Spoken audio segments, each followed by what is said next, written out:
देवराजसेव्यमान पावनाङ्घ्रिपङ्कजं व्यालयज्ञसूत्रमिन्दुशेखरं कृपाकरं नारदादियोगिवृन्दवन्दितं दिगम्बरं काशिकापुराधिनाथ कालभैरवं भजे।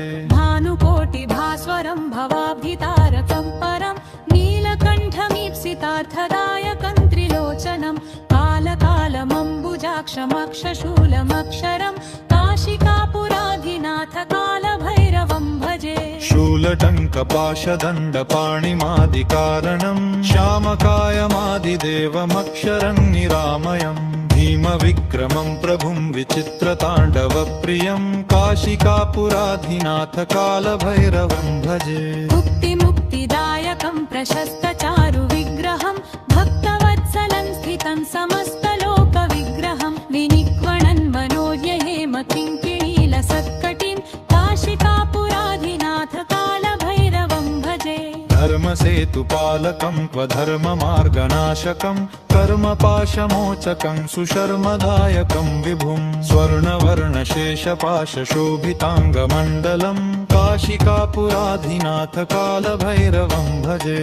रत्नपादुका प्रभाभिरामपादयुग्मकं नित्यमद्वितीयमिष्टदैवतं निरञ्जनं मृत्युदर्पनाशनं कराळदंष्ट्रमोक्षणं काशिकापुराधिनाथ कालभैरवं भजे। दुट्टहासभिन्नपद्मजाण्डकोशसन्ततिं दृष्टिपातनष्टपापजालमुग्रशासनम् अष्टसिद्धिदायकं कपालमालिकन्धरं काशिकापुराधिनाथ कालभैरवं भजे। भूतसङ्घनायकं विशालकीर्तिदायकं काशीवासलोकपुण्यपापशोधकं विभुं नीतिमार्गकोविदं पुरातनं जगत्पतिं काशिकापुराधिनाथ कालभैरवं भजे।